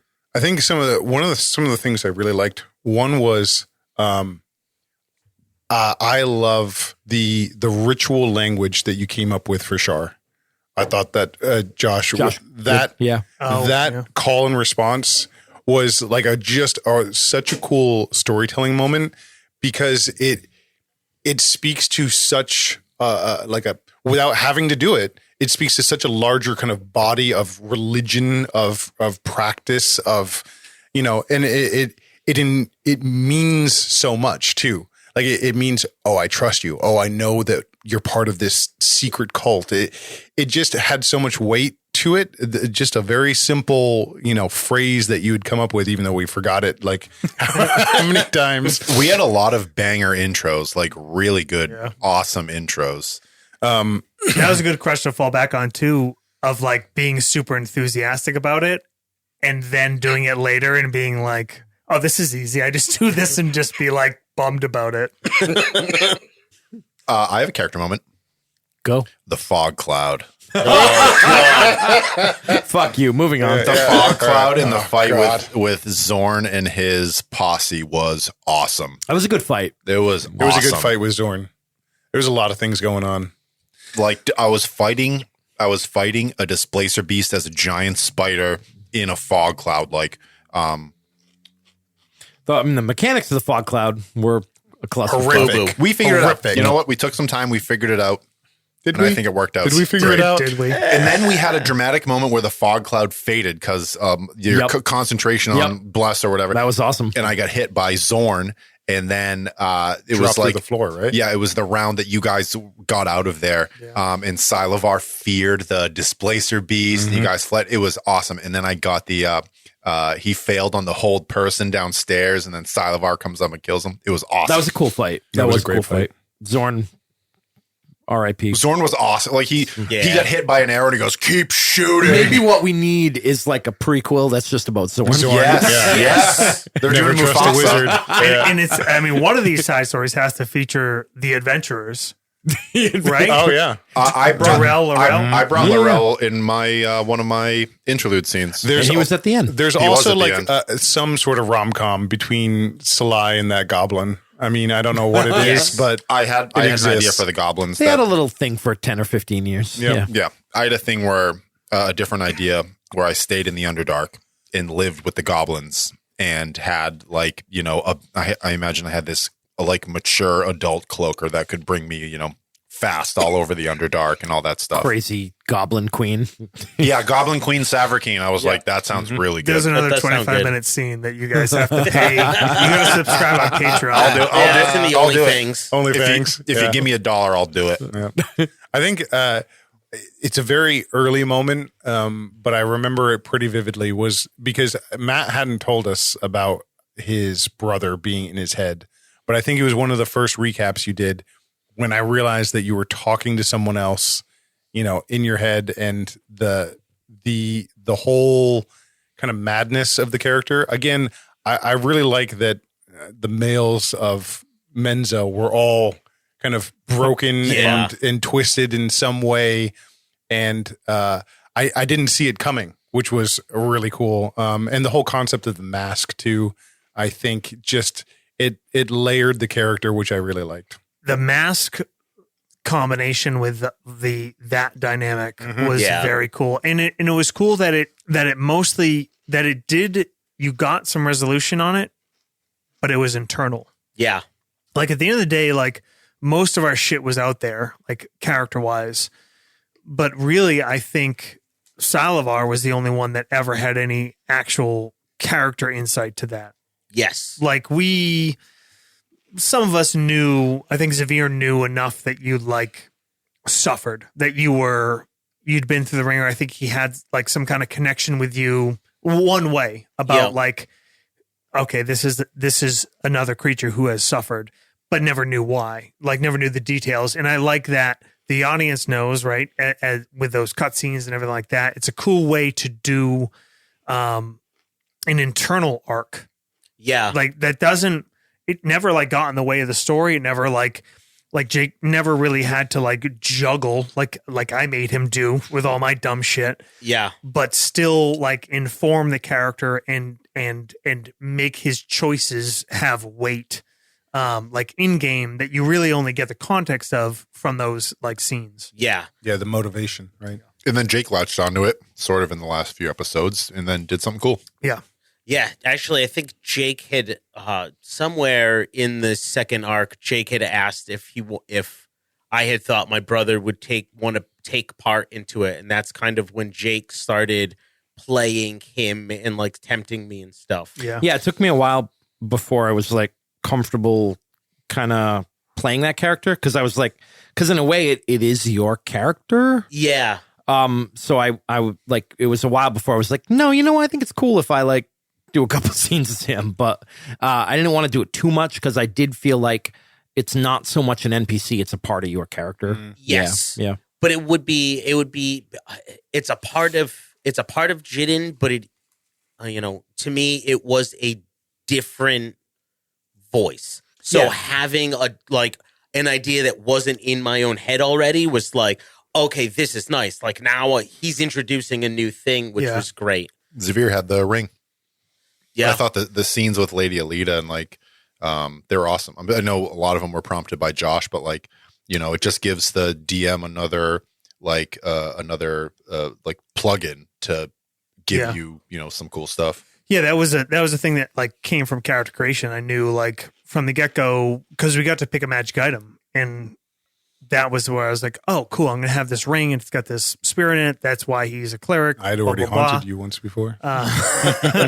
And then like, obviously I wrote like all the intros, but then all the scenes that like, gave some ammo to the DM, but also a lot of homework.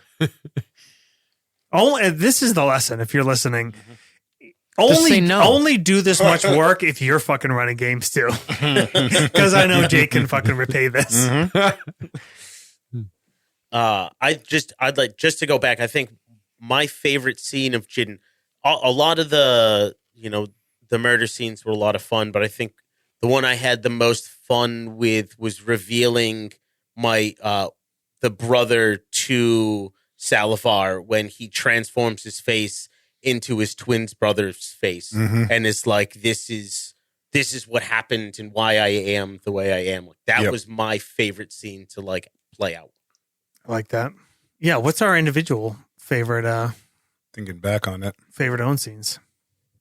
Jake said it, but I not patting myself on the back, but I really love that imagery of the stalagmite growing when Xavier was in that cell.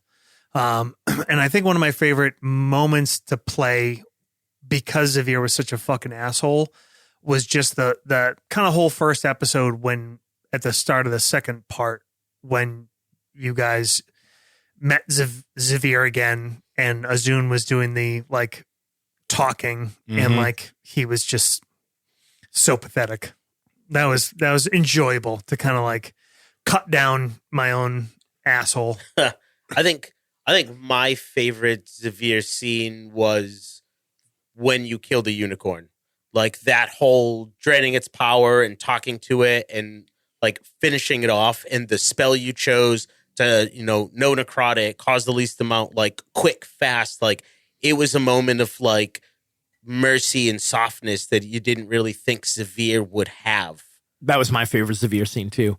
And that is what inspired the whole idea of Ilmater and, the suffering, like ending its suffering and everything. And you prompted it by like the creature reaching out to me. Right. And being like, oh, you're a bitch too.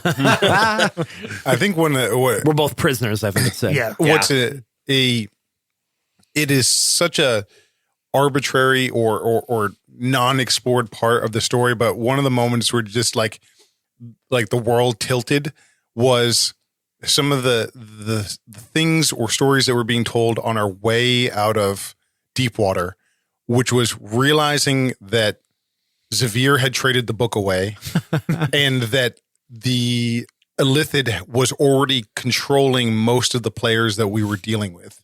Yeah. That was just like for me, it had no bearing in the game. You never would like listening to it. You wouldn't feel, I think, what I felt, which was this awful dread of what we had left behind us. And it's that idea with the Underdark, with Menzo games, with that whole setting of like, there's always machinations. There's always like plans within plans. So like you guys had been kind of played to be pawns in this greater plot, which was for this Illithid to get a wing of wishes. Yep. And then he ended up with the book too. That was the whole thing. Like you guys were this big distraction so that he could send his people in to get the ring. Yep. And so that he could get the password from That's right. Zorn. Yeah. Yeah. And it's a cool way to do, DM wise, like have a set plan of like, this is what's happening in the background. But then we still had all the agency in the world of like what we did. Mm-hmm. But then you just look back and it felt very vampire-ish, which Yeah. I think is. I think this whole the game that's a theme I wanted. It's like a vampire game. Yeah. You know, There's just there are powers. There are no beyond safe you. bets. the other thing that I keep thinking about playing this is that Menzo is so much like a cyberpunk setting where it's this sort of huge disparity of wealth, right? Like you have these ruling families, which are like corporations, and then you've got everyone else who is like nothing, who is literally nothing. Yeah. Like your life is irrelevant, but also your life is in a way so fucking crazy glamorous because you live in Menzo Baranzan. You know, like you might be a piece of shit that lives on the street, but also like you live under an illusion of like something beautiful, and it's that sort of cyberpunk feeling. And then to the it. whole other bottom tier, which you brought in with like when John yeah. did the guest Yeah, there's spot someone and even this, below like- you, Yes. even if you're a shitty dark elf. And There's someone you can there's step more on. of those than any of you. Right, Yeah. right. Mhm. Yeah. I think you showed that part pretty well. I think, like, if you have no idea what Menzo is like, you've never read Dark Elf stuff, didn't read any of the Drizzt books. If you listen to this arc, I think you have a pretty good idea of how awful Dark brutal. Elf So society I is. think that was a very like dark and kind of gruesome but fun moment for Sylavar The when I killed the John's bugbear, the bugbear. Yep. Character on the way out Mm-hmm. because that was the deal. That was the mission. Yep. Yeah, and it's that lawful. Yep. You know, like I have a code. I made a deal. This Yep. was part of the deal. Right. Yep. Yeah, that was a cool side story. I think we actually just dropped that episode where Yes. he gets iced. But that was a cool like kind of side arc. And again, it's that life is cheap. I think Everyone is being used. Salai was trying to convince me not to, or it was building to that moment. It was good. That might have been one of the moments where I had a like change. I thought about like a change in philosophy for the character. Like 5e does like the ideals, bonds, flaws, stuff like that. I just had like I was like, I think some things need to change because I can't be so uncomfortable being the good guy. So does anyone have? Can we talk about what are your characters? What do you think your characters do? Where do they go from here? What do you got, Dan? Well, like I Sure. mean, I know we have a couple cutscenes, but I also just wanted to kind of talk about like in the aftermath. in the aftermath. I think Yeah. mine will inform the aftermath. Maybe we should start with Dan because Sure. Dan's informs the aftermath. Yeah, so I think this is sort of where I saw Sylavar's epilogue. Sylavar stands teetering on the edge of the claw rift. He watches as Malkazid silently disappears into the darkness, like so many before him. He utters, "Goodbye, Father," but only loud enough for the abyss to hear it. He draws in a rattled breath as pain contorts his body. The veins underneath his flesh turn black, an inky lattice work across his skin. The pain is unique because he is certain it is death. Not a wound suffered in the heat of battle, or the cut of a near miss. This was a willing poison. He hears a woman's soft laugh, and he sees her. Ricaria, his wife. At least there is this. She has found her way home, and now he has found her. As he takes a step toward her, his leg will not move. He reaches down to pull himself free, only to find his arm restrained. And then he knows that laugh is not his wife's. It is another's. She is ageless and wicked. She wears a gown of spiders. She is the Dark Mother. And she speaks. Oh, little spider, you thought yourself free.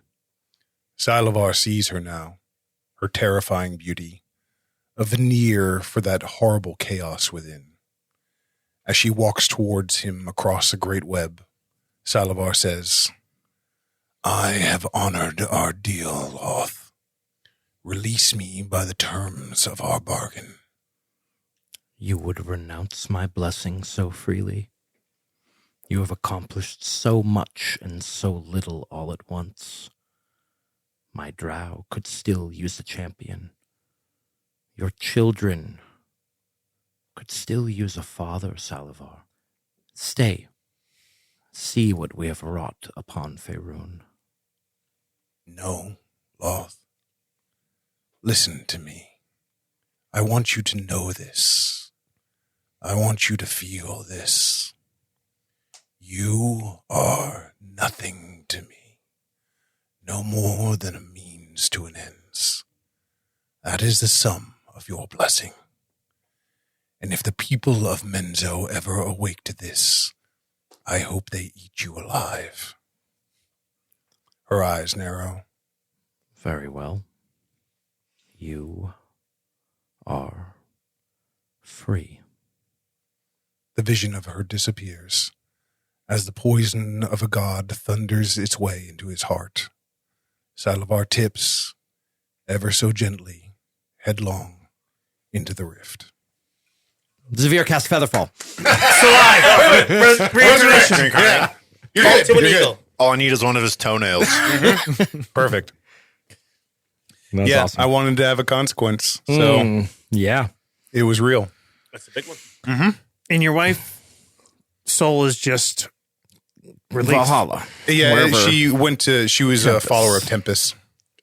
Yeah, but she's a tiefling, so back to hell. So yeah, I mean, So that's uplifting. yeah, right. Jake and I had talked a little bit about, maybe he is now powerless, but the result of the poison or the blessing of Loth and just who she is as a goddess. Better to burn out than fade away. Yeah, right. It would be weird for her to just be like, all right, shake on it. Yeah, good job, Good game. everyone. Yeah, and I think it just being final. It gives weight to there was a cool scene with you and your daughter, with Salivar and Salivar's daughter. That was a farewell. And I think if, It would just kind of becomes oddly circular and like, hey, unfulfilled. I freed your mom. She's still dead. Yep. Right. Want to go get a burger? Yeah. So yeah, Salivar is no more.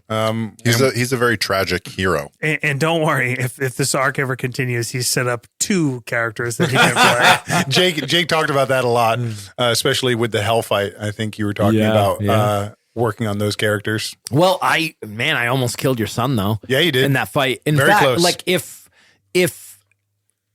the dice had gone different, if your actions had gone different, like there was a point where he intercepted Malkazid and stopped him from escaping.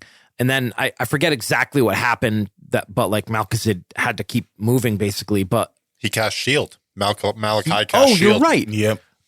He would have been dead. I mean, I was going to kill him off, Yeah, you asked me, you were like, oh, what class is he? And it was like, he's an Eldritch Knight. And he was like, so you'd have shield. And I'm like, yep. And that's what saved him. That was one kind of doubt I had character wise, is like I didn't want Zavir to do like a full hero turn when he dimension doored, but he was like the only one that could get to the door, and I didn't know what you planned.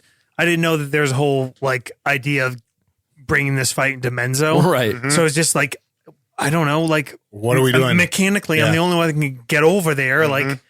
But I like it. It makes the least sense for him to like be the one to have. So it all worked out. Yep. Yeah. His last moment of arrogance that he alone could do Yeah, something. I didn't want it. That. Didn't want that.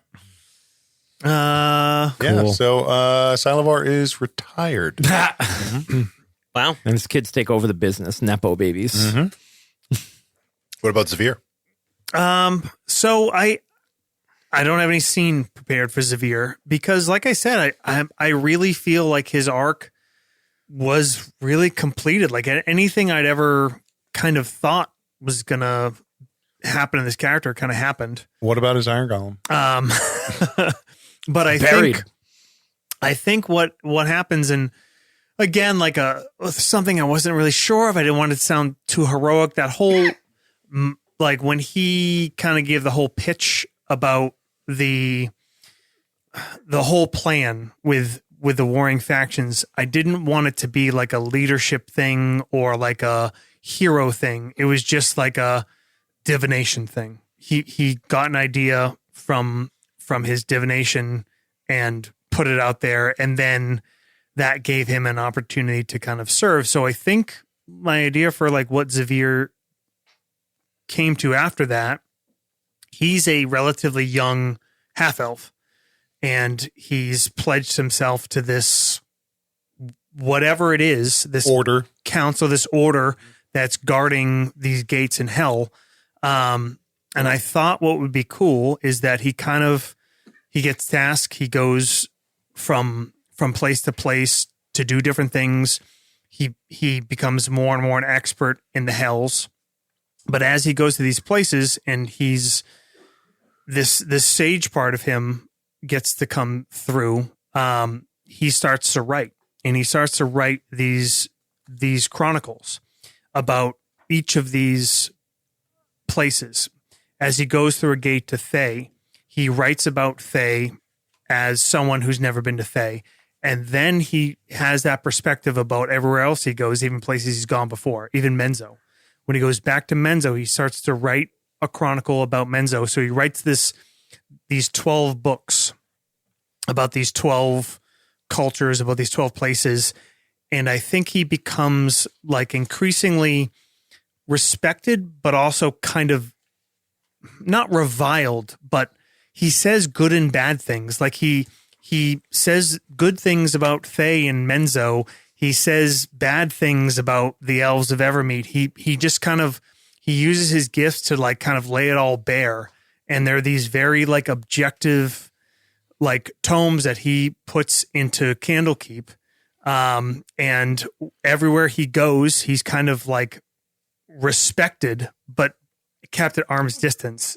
And he's increasingly kind of reclusive, but always present. Like he's always there, but he has no friends. No one talks to him. And he writes these books aloud with a phantasmal or an unseen servant writing it. Ghostwriter. After 100 years of not having a tongue, he speaks yapping. aloud and has the books written down. And it's him and this fox, and the fox isn't a pet. It's not a friend. It's just his connection to where he is now. And I think that's how he lives out his life, is like increasingly separate, but always there from the places he's in, and a servant of this thing that he feels responsible for. And that's his kind of atonement, is always being there. And, 100 years go by, and then he's an old half elf. I kind of almost like that. It's almost an extension of the curse of carrying the keys. Like you're still bound to the result of the keys, even though you don't have them anymore. I think that's pretty cool. And it's sort of very monastic, very kind of almost bardish too. Yeah. In being a lore keeper for this thing that has been done. Yeah. And then maybe he carries that ring with him with 12 broken off key stems. So yeah, I think that's Xavier's story is not about him. It's just what he contributes. I have one very like immediate after, and then Josh's thing just inspired me for another thing. Immediately after, I think Salai Savarkeen fulfills her duties to both Menzo Baranzan as a member of the ruling council, but also back in Lorel. And what she does is Lorel, in the 100 years that she was there with her druidic magic, and I think people know like there's a powerful druid that lives in Lorel because these farmlands have expanded far and wide for miles and miles. but that Laurel becomes this like breadbasket for not just the surface, but the efforts in through the gates. Like there's probably still fighting that goes on there, and there's people that now live there in hell who are not from there, and so she uses her magic, her powers, to make that place, those people that live there, to supply them with food and comfort. And I think she likes to stay close to Xavier. One thing I didn't get to bring up, but in part 1, Xavier was sort of took this advisory role. We saw it as sort of, he's just cozying up to power. But then the switch in part 2, where Salai becomes a sort of, tries to help and like guide Xavier and advise Xavier in matters of the soul. And so I think she likes to stay close to him. And after he is gone, with some other help from others, the contingent of moon maidens that stay take on a new crest and take a new vow, and it is a ring with 12 broken off spokes that they all wear on their breastplates. Pretty dope. Nice. I like that. I was going to offer you mentorship or tutorship at Sorcerer or something like that, but I like that better. Matt, what do you think? What's Jidden do? Just retires to his winery in the countryside. What does Jidden do? I mean, like Jean-Luc Picard. Chateau Picard. Chateau Picard. I think Jidden probably stays in Menzo for maybe like a year after. He's got a few loose ends to tie up. Zogar, Grimgar's brother, is still alive and leading the rebellion, and that doesn't sit well with him. So Your sister's still alive? no, she's not. No. She splatted on the ground while he featherfalled. Yeah, we definitely killed her. Yep, definitely killed her. Yeah, right? yeah. I got to remember that. No, that's all. He's the last Duskren. Maybe. No, there is another. Well, it's like he's hunting for one of them. No, there's the twins. Oh, yeah. Malachi and Morgana. I mean, I guess there's half. They're Duskrins. Yeah. Oh, I forget. You inherit it from your mom's side. Yeah. So they're not Duskrin. No. They don't really count. Also, I think there were a few loose ends throughout the story that I think Jidin would want to have closure on. One being, I think it was Yulin, the tally master. Oh, cool. We can talk about the things we didn't do in the game. Yeah, we kind of glossed over that. Why Grumph had the ledger, what Grumph wanted to keep him in this realm for, what that was about. I don't know if you want to answer them as I go, if you have an idea, or if So, I mean, in typical Dark Elf fashion, it was blackmail. It was, here's a bunch of information about a bunch of different drow, different drow that have made deals with devils, what they've gotten, what they've given up for it. Like, it's information is key. And so that's why he was keeping that. And probably keeping him there partially just because he's a dark elf and he's cruel, but also because why let him? There's no advantage to letting him leave. Keep him there because maybe down the road he'll be useful, and the fact that he's constantly suffering is irrelevant. Fair. That's pretty dark elf. Yeah. Yeah. Let's see. Oh, the other book that he pulled out of Grumph's office, the one that was Deep Speech. So, I wasn't sure at the time if we were gonna introduce anything else with the Illithid, but Deep Speech is the language of aberrations, so like Illithids and stuff like that. Because I still wasn't sure if I wanted to bring him in, but we didn't want the game to be 36 episodes. We wanted to kind of limit it, so that's why I kind of wanted to leave that as an option to have but he would just have that book lying around. Similarly with the ring, my plan at the beginning of the second arc was to have, we had talked about how the Illithid was using this jewelry to like control people. Those are like actual magic items that Illithids have. It's like a piece of jewelry that lets you like mentally control people regardless of distance and stuff. Gross. And like that's what you guys had given to Zorn, and when he put it on, the Illithid was able to like take him over and make him say the password. And like some of the other NPCs, like when you met the orc at the bar, he had a weird necklace on and you guys didn't know what it was. It was the same thing. But my plan was to have the ring that Devin gave himself in a cutscene.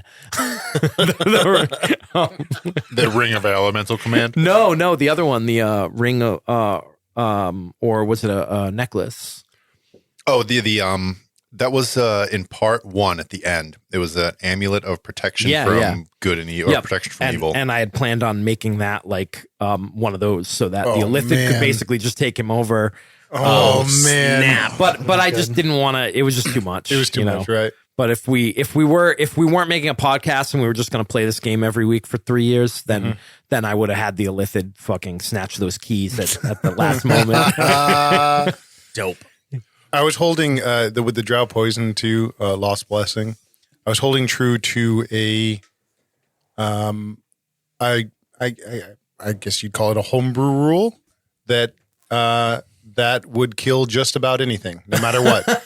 Because probably, I'm going back maybe 10, 15 years. Yeah. You gave Loth's poison to 2 of our player characters.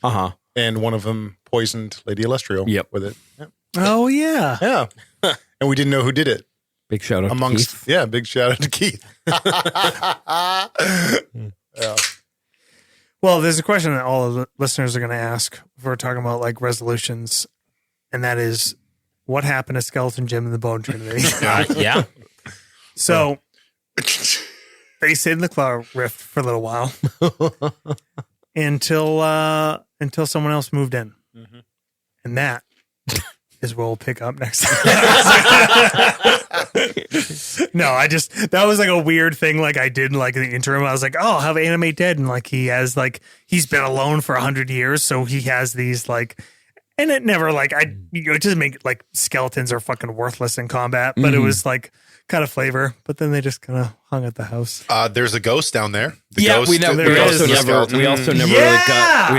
that. That was going to be the last one that Jim would have tried to figure out. Yeah. No, so that would have been. My original thought was, reading like about the Claw Rift and everything, like, and the fact that any house that's ever tried to make it their home has been destroyed. And there is this like legend that like ghosts are down there from like these destroyed houses.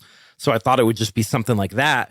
But I also had this idea that maybe another faction might use that ghost as a spy, like summon it and like force it through magic, like through necromancy, to like tell them everything that you guys had been doing. Dendybar, the model, did that. Yeah. It's weird, man. Read Like the Driz books. The things doing a podcast does to our games. We've right. kind of talked about this at times, but like, if this wasn't a podcast, like you said, like this would have probably gone on a long time. And we probably wouldn't be it would have gone on slower too, right? And maybe it wouldn't have been as good as a story. Like, right. It's like the good and the bad. Like it kind of pushes us to have a little bit more narrative. I think it's made us better storytellers, more cognizant of pacing. Yeah. Which I think, we have busy lives and it takes us a year to play 12 sessions of a game.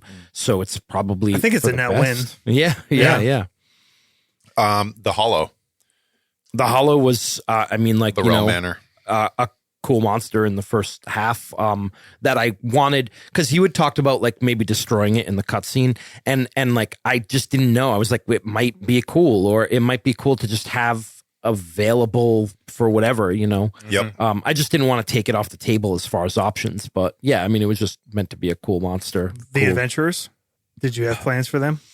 Well, yeah. So Dorel comes back. He's the guy in Devin's cutscene. Devin goes to him like after all of his non-elf friends have died of old age, like, you know, over that 100 years, and kind of like reinvigorates him, and then he like goes to Mithranor. Well, not just the resolution, but when you first introduced them, did you have thoughts of like they're going to be recurring?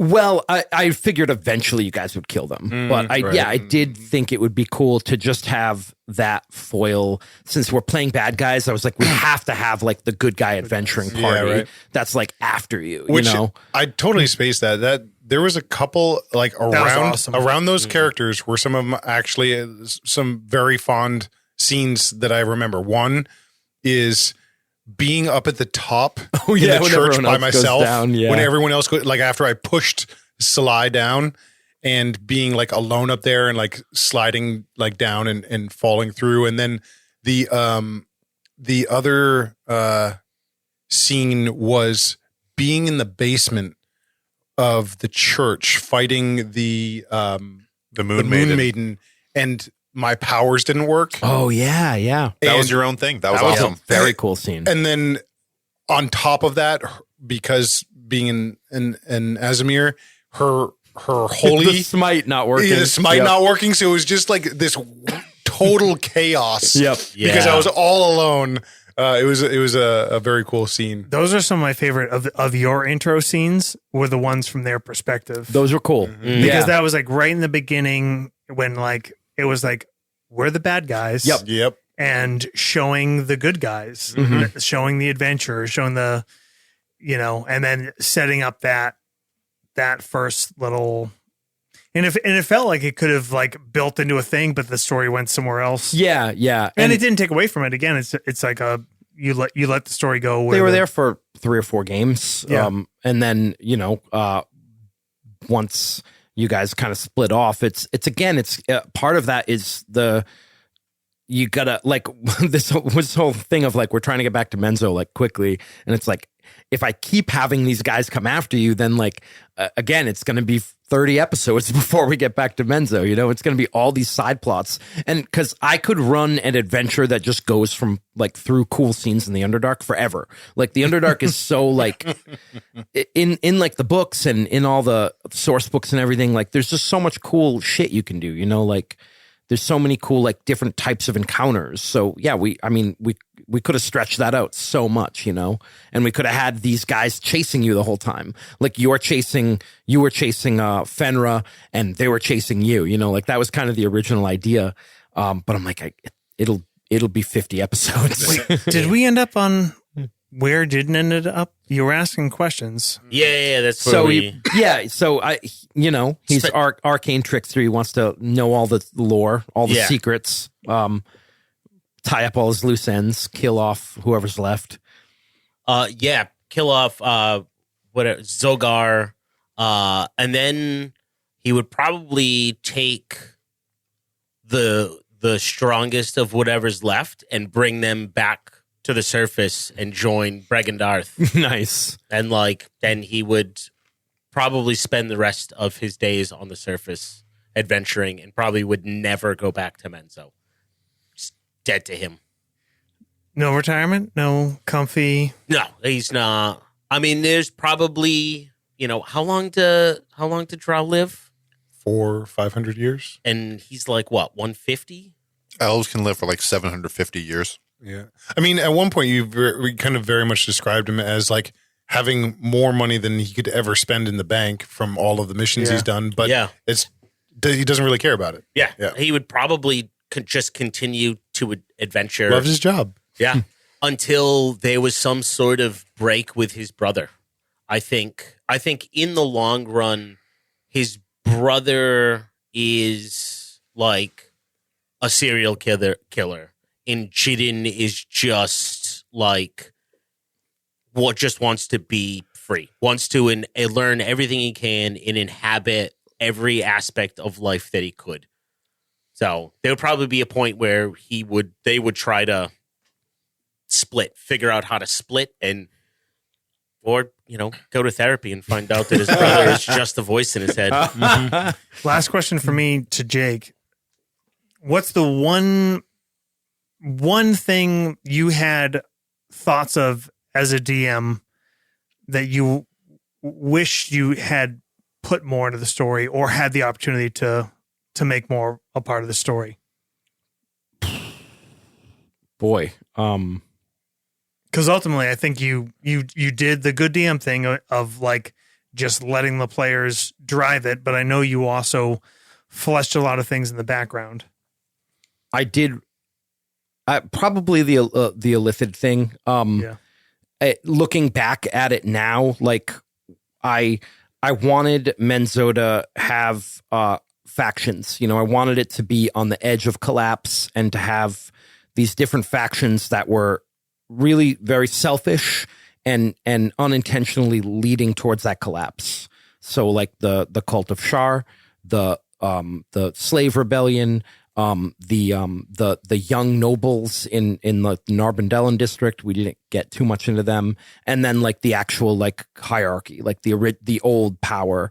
Like I wanted to, and with the cutscenes and everything, show that all these factions were trying to make themselves more powerful still, and just ignoring the fact that like the city was literally burning around them.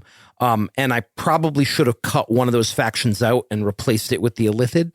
Because I do wish that I had kind of kept them involved. But at the same time, like I really liked the stuff we did with the slaves. Like I thought that was a cool little side plot that really showed like the treachery of the city. And I really liked the stuff we did with the cult of Shar. Like obviously that was more important to the actual story and connecting it to your characters. So I guess at the end of the day, like it just felt like there wasn't room to add one more faction, but I kind of wish I had. And I had these cool scenes in mind. Like I had this really cool idea of doing a scene where a bunch of like lower matrons of like different houses, or, you know, like different nobles, like kind of come together to like the ruling council and basically say like, we are part of this illithid. Like we are this illithid. And then I wanted the council to be like, whatever, like you're not powerful enough for us to care about you. And then they were all going to just kill themselves in front of the council to show like, no, you don't understand like what you're up against. Like, you know, like this idea of like, no, like you don't, we will just die for this cause. Like, you know, you're not willing to do that, you know? And I had some cool ideas for like stuff like that, but I was like, it's too much. Damn. OnlyFans. That's crazy. Yeah. OnlyFans. Good stuff. Great stuff. Cool. Well, it was fun, guys. Wait, Devin, you have one more. Oh, One more scene. Yeah. It's only 37 minutes long. Yeah. Let me just pull it up. As a druid, once a druid becomes powerful enough, they age differently than others. So where a drow could, you know, live for 750, maybe near 1,000 years, a druid can age almost 10 times that amount. Somewhere by the time you reach that level, upwards of 6,000, 6,500 years. And as a druid, I think Savrakeen would not be content staying in one place. She would need to travel as she can on the wind. And with access to all these other people through the gates, she eventually talks with the elves of Evermeet. It's this Valinor type place where ancient elves go to live out the rest of their days. And it's very mysterious, you know, the Evermeet. But she implores them that there is one last soul that needs to be restored, and it's the mushroom fens in Menzo Berenzin, and there's this dark cloud that hangs above it. So from the rest of the city, it just looks dark. But when you're in the fens, you see the moon shrouded by these clouds and just casting light. And there's this spot that's just wide open. There's no mushrooms, there's no plant growth. The rest of the fens have been restored. but there's just a circle of elves with Salai as one of them. And they restore... The gold dragon? Yes. The Rotfather? Jayloon. They restore Jayloon, except no longer the Rotfather. Jayloon cleansed by fire.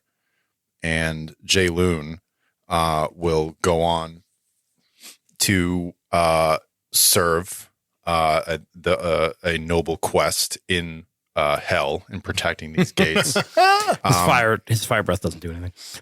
but also the protector and curator of the Vandry vaults while Savarkeen is away. And the Vandries, their reputation only grows as having secrets and magics, not just from the surface, but from realms beyond. I got a little scene to end it on. We see Jayloon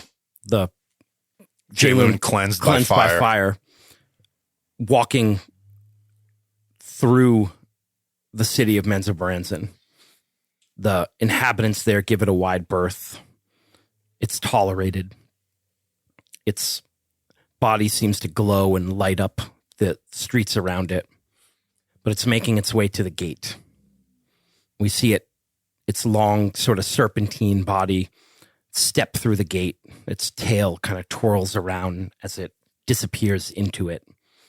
On the other side, we see it come through. It's greeted by a group of soldiers. They nod at it as it walks past. It makes its way through a bustling marketplace. We see drow, elves, humans, a group of wizards of Thay selling items on the street, haggling with dwarves. It looks up. In the sky above, we see imps swarming, flying around outside of this magical barrier. All around it, we see the spires of different architecture. We see dwarven towers of steel. We see human towers of stone. We see dark elves with their ornately decorated stalactites, all clustered within these 12 gates, within this wall of the city of 12 gates. Sick. And that's where we'll pick it up. Awesome. Directed by Michael the Bay. epic game. Done. You guys Yep, can play exactly. level And one on the towers, and Skeleton Jim. next time you guys can play level 1 characters killing rats in the basement of the Yes. Can we play level 1 imps killing surface dwellers? who in their wander city? outside Yeah. wander outside the Yeah. walls. Yeah. So you know what I realized? Savarkeen's backstory or our continuing story is pretty much the story of American foreign policy. It's just a story of like wanting to be the good guy while doing awful shit, and then continue to do awful shit, and like wearing a crest of freedom, Yep. and then eventually like realizing you're kind of doing kind of bad things, but still feeling okay about it Yep. because you have to do it. Yep. We call this gate, it's called the liberated zone of Avernus. See you, folks. Thank you for listening to A Tangled Web. Please, if you have time, tell a friend, write us a review, or, just go out and shout it on the rooftops. Check out all of our different social media platforms. You can go to our website and find links at the bottom. There's probably also links on whatever you're listening to right now. That's nastygramrpg.com, and definitely check out the socials because I tend to put little things on there to help with NPCs and visual aids and whatnot. Our intro music was by A Wilhelm Scream. Theme song is Oath by Adrian von Ziegler. All scores by Adrian von Ziegler and Antti Martikainen. Thanks for listening.